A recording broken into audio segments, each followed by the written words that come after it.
Hello everyone, welcome back to AV Chess Lab.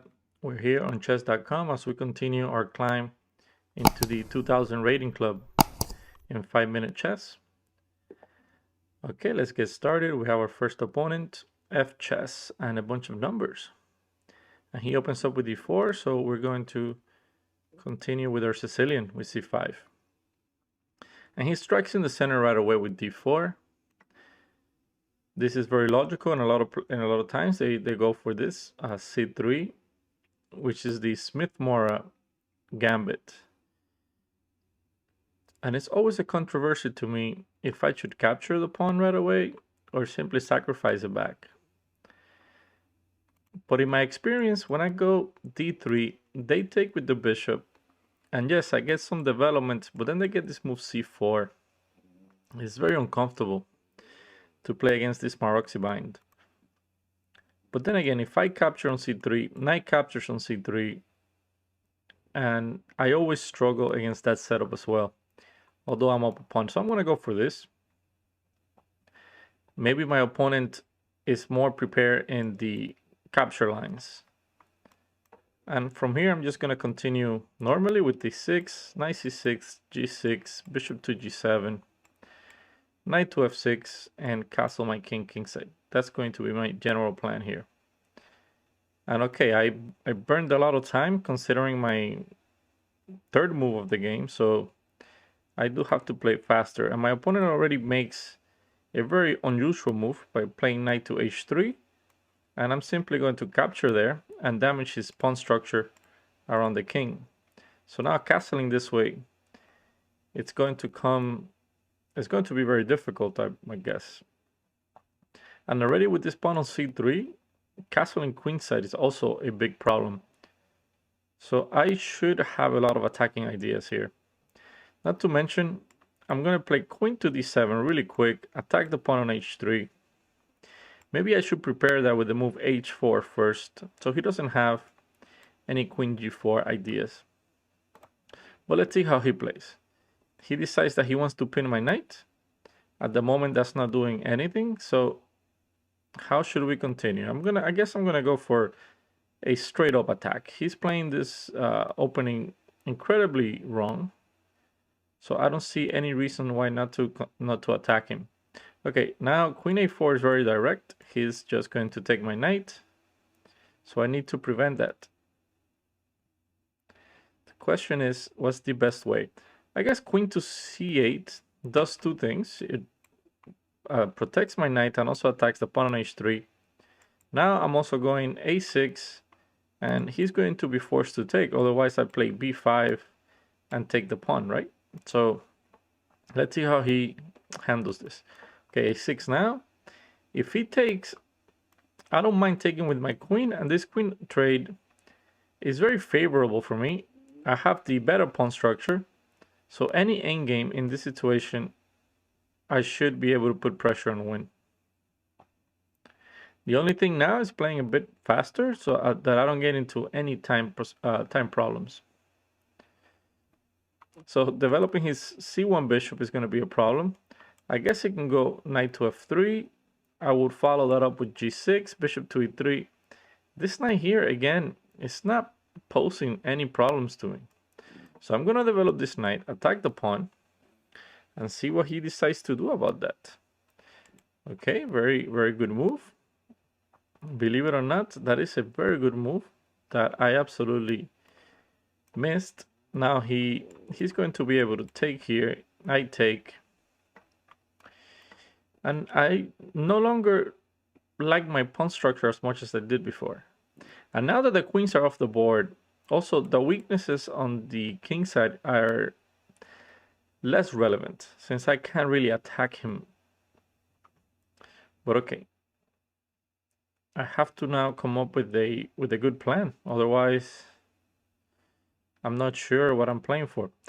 I'm gonna play king d7, some rook to b8, just so that I can prevent this move knight to b6 in the future. And I'm gonna play it right now. I'm not sure yet how to develop this bishop. I'm not sure if it belongs here and here. Notice that I have left my pawn on h5. And the reason for that is that I'm waiting for him to go h4. And I'm playing this game extremely bad, to be honest. Okay, let's go for this. I feel that a lot more pressure should have been applied to my opponent, considering how bad his pawn structure is in this game. Now he can even go for this pawn sacrifice.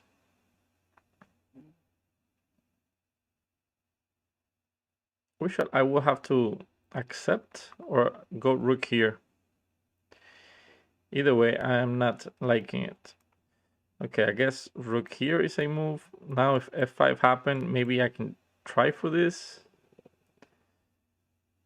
It's all becoming very, very ugly, very fast. Okay, I can't allow him to activate his two rooks. So I'm gonna go for this. And maybe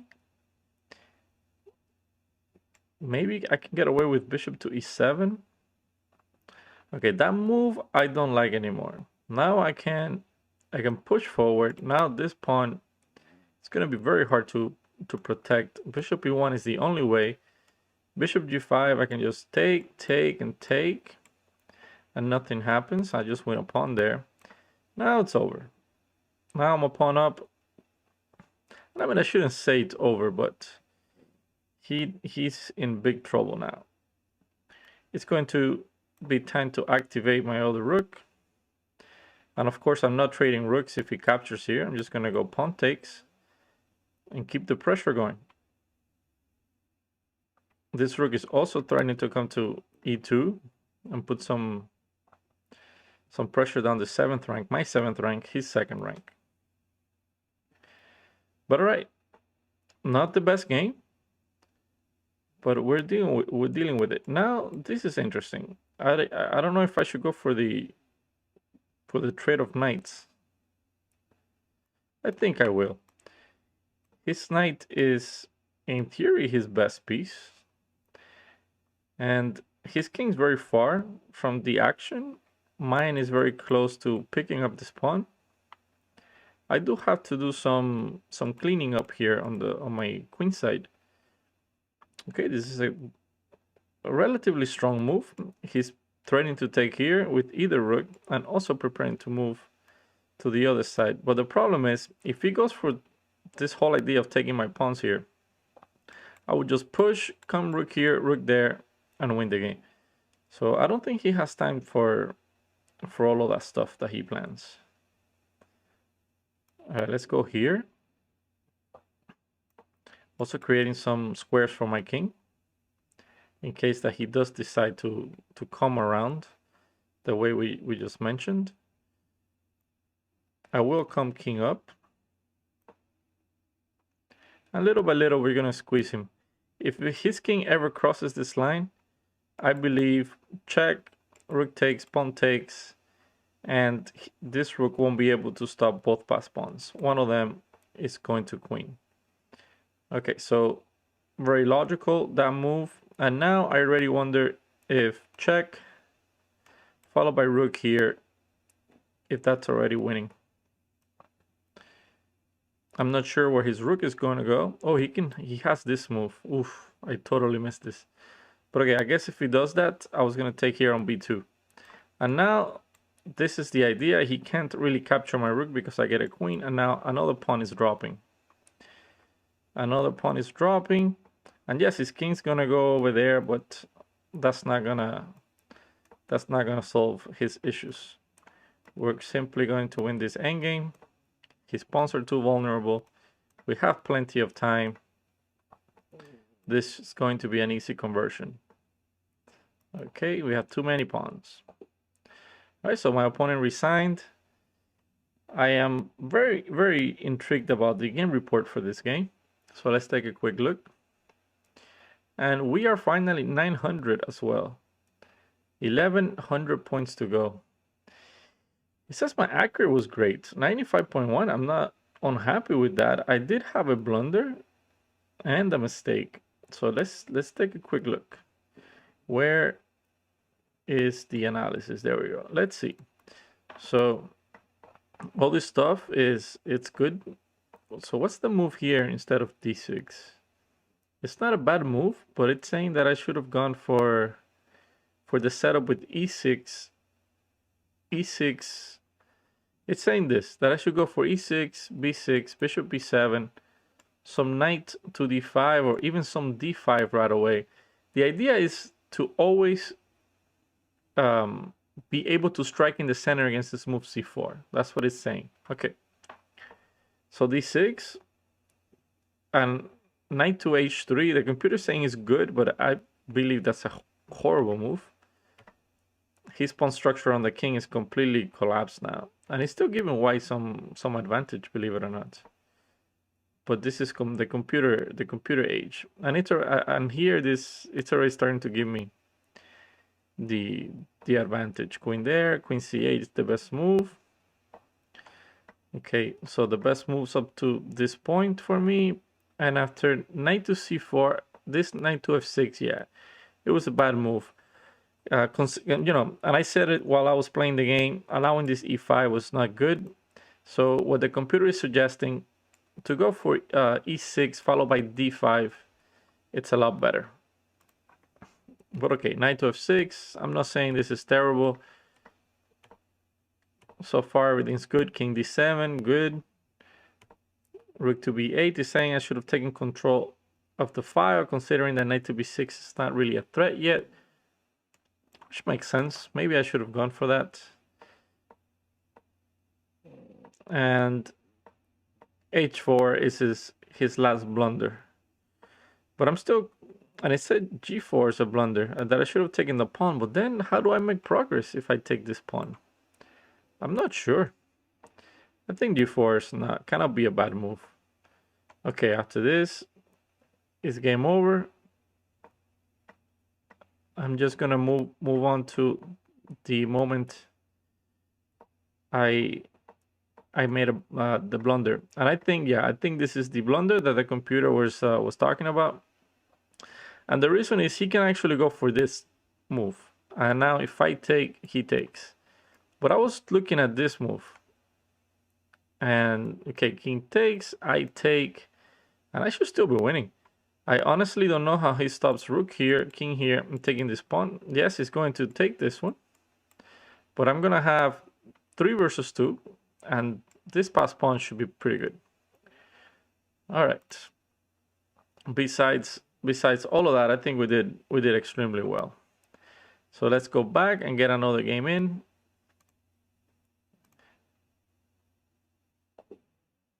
Okay, so new 5-minute game.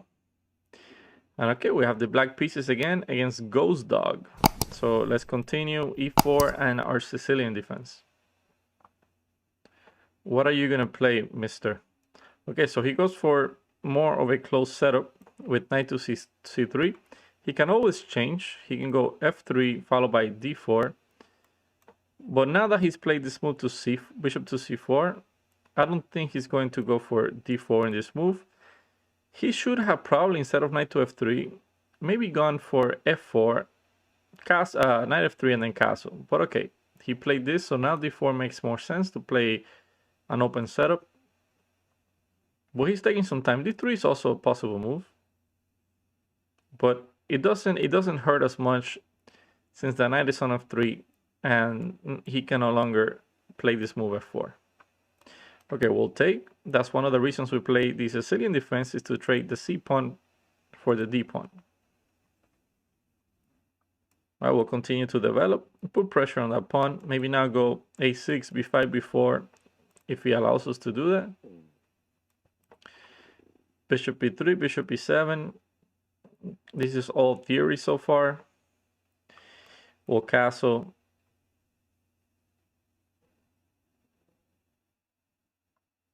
He should play bishop b3 at some point. Okay, so this is not good. He could have just gone this right away, right? So playing bishop to e3 to then come to g5 is just a waste of time. So now we need to figure out a way to punish the way he's playing. So we're gonna continue with this setup. I'm gonna next go queen c7, b5, b4, and try to win the pawn on e4 like that way. Also, this bishop is going to be very well placed here on b7, putting a lot of pressure here. And he's wasted 3 moves in order to remove a knight. Not a good idea. Now we're hitting this square twice, so he's going to be forced to take. So pawn takes, and then we can hit the center with d5. And okay, so already he's giving us a free knight, and that's it. There's nothing more to this game. We're going to win pretty easily. We just have to now trade pieces and convert our big advantage. Again, b5, bishop b7, followed by some queen c7, rook to d8 is going to be good. I don't really care about this. We're just going to continue to hit him. If knight takes on f6, queen takes. We have a monster knight on d4.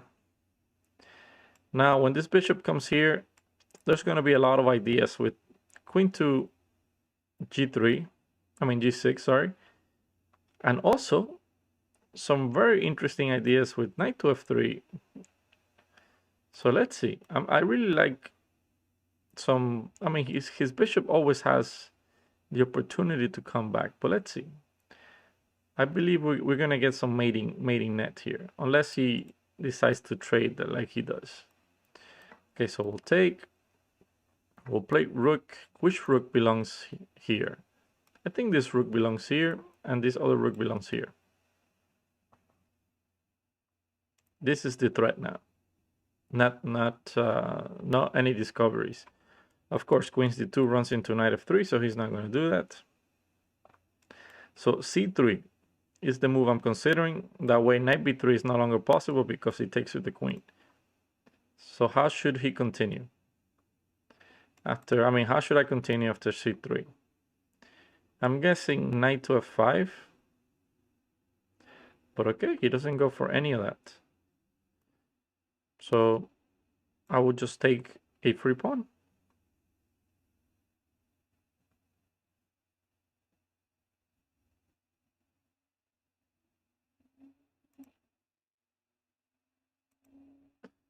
I wonder how to minimize this part. I have to learn some things. Okay, so rook there. Let's come back with the knight. Next, I'm gonna go queen to f5. Now, queen to f5 is not good. I end up dropping this pawn, so there's no reason to do that.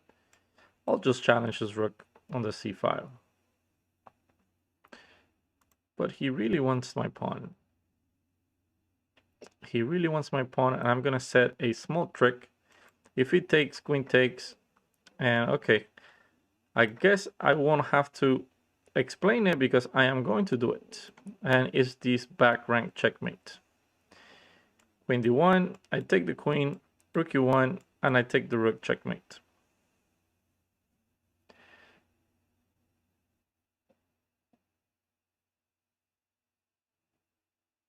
All right, so that's going to be 2 Sicilians and two completely different games. One game, we got this very small advantage out of the opening, and our opponent had to play really bad for us to win. And in this one, he just gave us too many moves with this whole bishop to e3, bishop g5, bishop takes f6. So I don't know why he's taking so long to come to terms with the fact that he's getting checkmated. But okay, he gives us the victory. We got our 8 points. And I'm not going to do the game report for this one because it was pretty simple after we got the free piece. So let's move on to game number 3. We're playing Zuna. And we finally got the white pieces. So let's go for d4. A queen's pawn opening, and we'll go for a queen's gambit. And he accepts. I haven't played this line in a while. The accepted queen's gambit. And there's a small little trick here.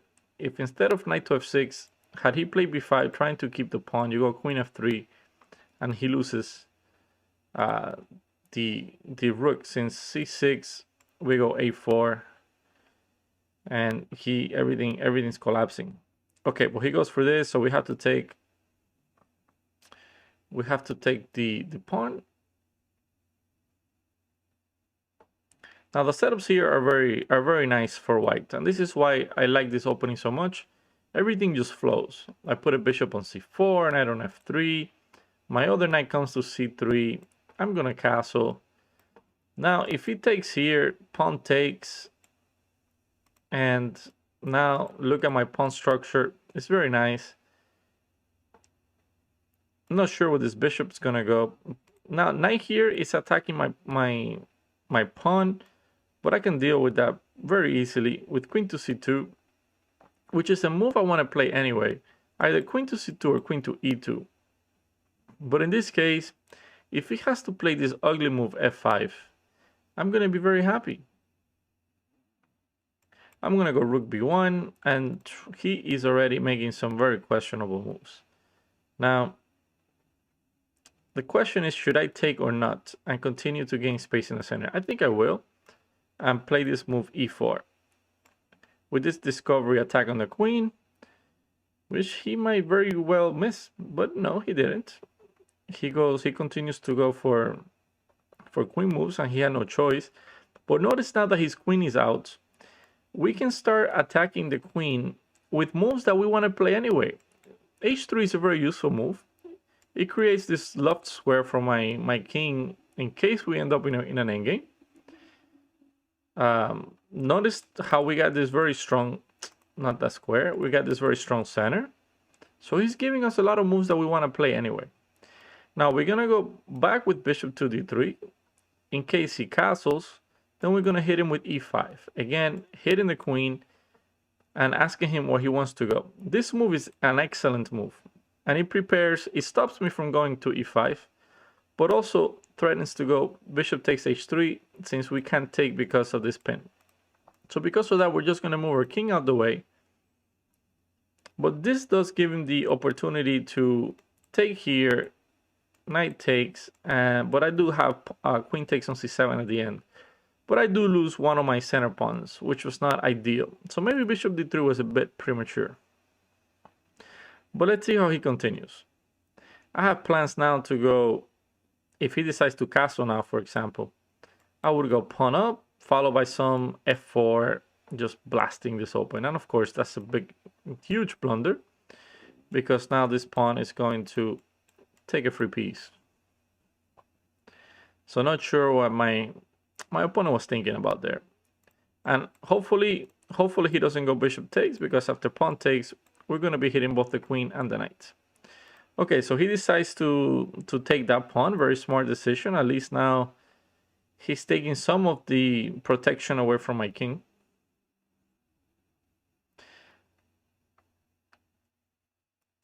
But okay, let's move our queen to the king side.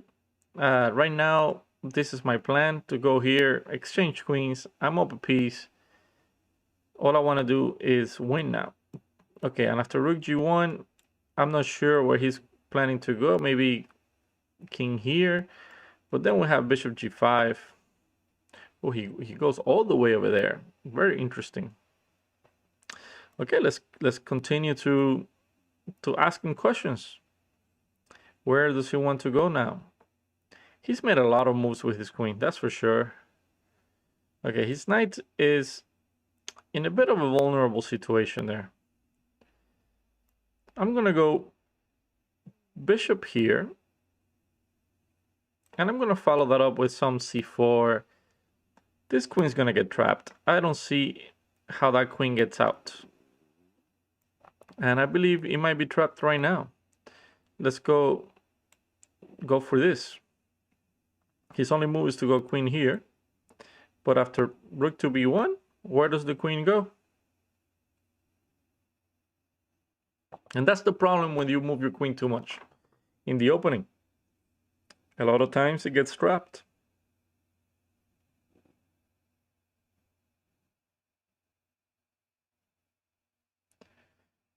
Okay, Zuna, you did well for a while there, but allowing me this many moves plus your bishop to e6, giving me a free piece, was not good.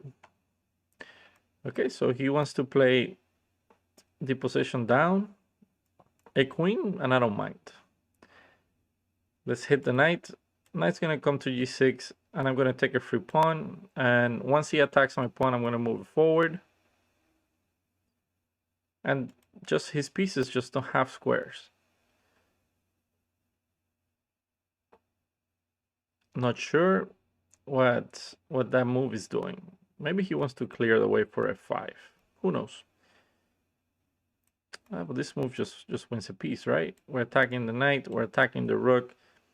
The problem when you get winning positions like this is that sometimes you don't even want to think and you miss a lot of moves. So at first glance, I just wanted to play queen g4. It's an easy move to make, but I had better, bishop g5. And okay, my opponent just resigns, and that makes a lot of sense. I was just gonna go rook here and rook there and win. Okay, nothing to do in the game report for this game either. Actually, that's not true. I want to take a quick look at that moment that he played e5 because it was very interesting.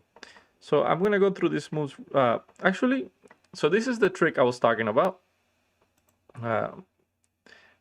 After pawn takes, we go here, and if he decides to keep the pawn with this move, we hit him with a4, and when he goes c6, this is a huge blunder because we take, and if he takes, we go queen to f3, and he has to say goodbye to his rook. He cannot protect it. So this is a very nice trick worth remembering out of the Queen's Gambit accepted. Okay, so coming back to the position I want to discuss, and like I said, the reason I play this is everything just flows. It's very easy to move. Knight g5 we take, and we start taking the advantage. The computer's already giving me a 3-point advantage here, although the material is equal, which is very significant. h3, queen back to g6, and yeah, this is the move that I didn't like, allowing this e5 move. Notice how the computer line is to go f4, not allowing this move to happen. But okay, bishop d3, he gets in his e5. I have to move my king out the way. It's saying, it's very interesting, the computer is recommending d5, saying that he cannot take here. So what am I missing? d5, bishop takes h3, f4. Wow, the computer is saying that this is just great for me. I didn't even consider this, to be honest, but okay. It makes sense. It makes sense now that I'm looking at it. Okay, I played king to h1, bishop e6, and after that it's just game over. All right, let's move on to another game.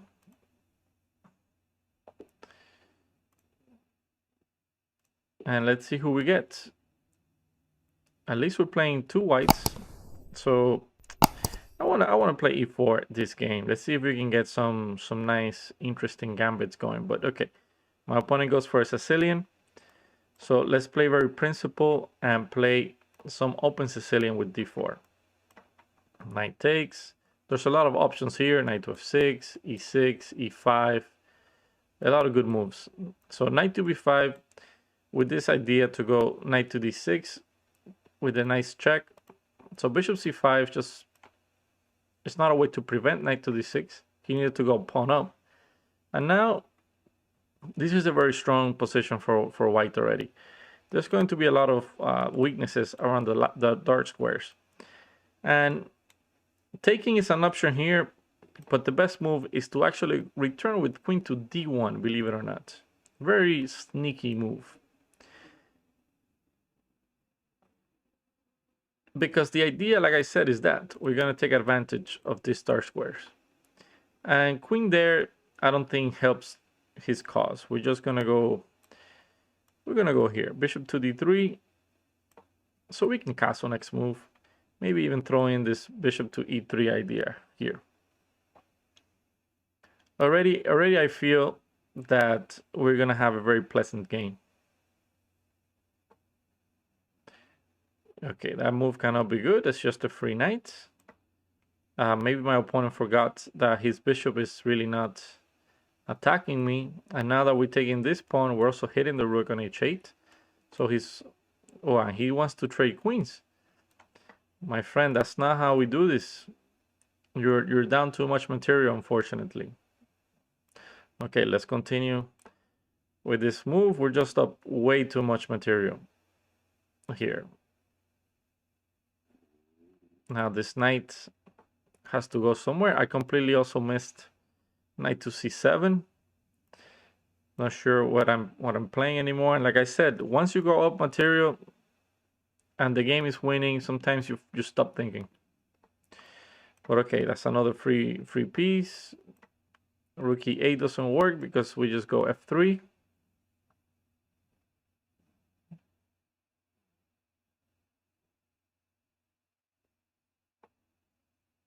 Or that move. But now f3 is not necessary.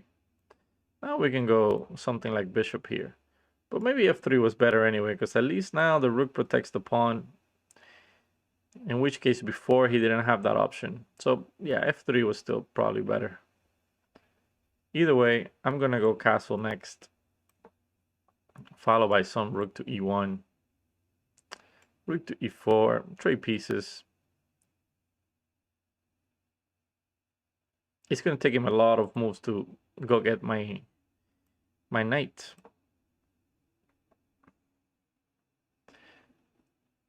What are you planning to do, mister?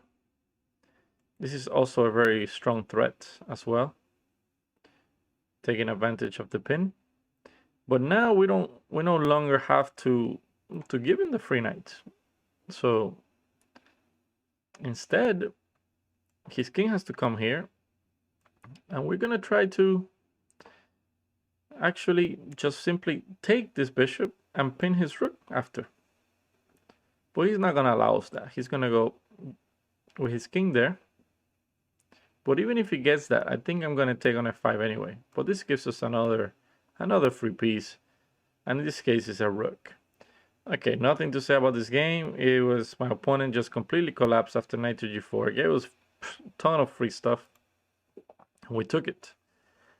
All right, so this is game 5, and we got the black pieces again, and we're gonna play a whole different game. We have played a bunch of Sicilians, and two with the black pieces and 2 with the white pieces, and now we have this London system.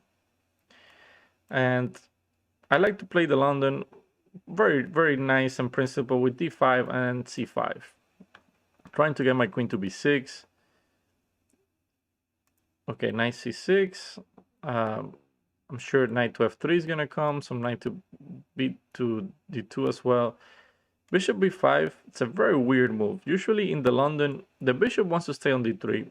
You don't really want to trade this bishop for that knight. And if you have to play queen b3 now, c4, you're gonna be forced to take here. Oof, and this move is already asking for trouble. How can we take advantage of this? If I take, pawn takes, e5, pawn takes, bishop takes. Now maybe we need to play a bit slower. Let's play bishop f5, and we're gonna continue normally with some e6 here. Knight to e5 is not really a threat. At least I don't think it is. He does have some queen to a4 maneuver. So maybe I need to clarify what's happening right in this situation, this position right now. Queen a4, now it's strong. I go rook c8, and everything will get traded on c6. But like I said, you don't want to trade this bishop for this knight. Then I'm gonna have the bishop pair. I should have very good control, especially on this diagonal. Okay, so I anticipated this move to come, and like I mentioned, everything's gonna get traded here. If he takes on c6 with the knight, he's gonna run into problems because I take the bishop first, and then take the knight. So he can't go for that. He needs to go for this move. But then we're gonna take here, and we're gonna have that threat. So what is my opponent going to go for? Our times are equal. That's good. I'm keeping good tabs on the time. I honestly do want to play bishop e7 and castle as quickly as possible, just so that I can use some of these pieces on my king side. Okay, so he goes for this move. But that move has to be losing because I capture here, If he captures my queen, I capture his queen and I win a piece. And I think that's what my opponent might have missed, that I have this intermezzo move. And when he moves the queen, I can just take here on c5 with either bishop or queen. Of course, he can go knight takes, but like I said, we just take the pawn with the bishop after that, and there's nothing to worry about. So huge miss by my opponent here. And yeah, that's it. We're gonna be up already a piece, and it's over. I'm gonna castle next. Now bishop takes knights in the air, knight takes knights in the air. We're just gonna trade everything. Okay, so that's a free knight. And this is what I mean. At this point, it's even hard to continue thinking. Now, knight takes here also runs into bishop to d3, so that's not even a move. And he just continues on his I guess, free piece giving ways. All right, so we got another 9 points. We're up to 943, making very nice progress. We still have a long way to go to get to 2000, but we're getting there. So far undefeated. All right, so that's the 5 games for today. Thank you so much for watching. As always, stay safe, have a great day, and show respect to your opponent. See you next time.